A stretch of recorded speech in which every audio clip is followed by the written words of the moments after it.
Next 8th question. An angle is greater than 45 degree.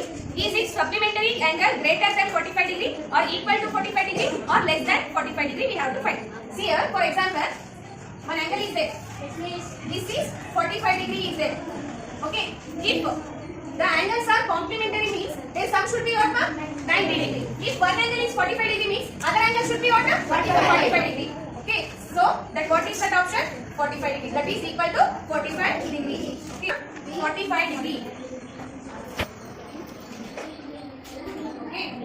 Next question. Fill in the blanks is there now? Yes.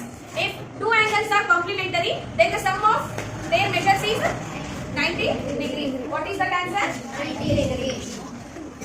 Next question. If two angles are supplementary, then the sum of their measures is what? 180 degree. Next. See question is there. If two adjacent angles are supplementary, they form a what? See here. See here. Don't put. If this is one straight angle, no? See here. Here I drawn two angles. This one is one angle. This one is other angle. These angles are called what, ma'am?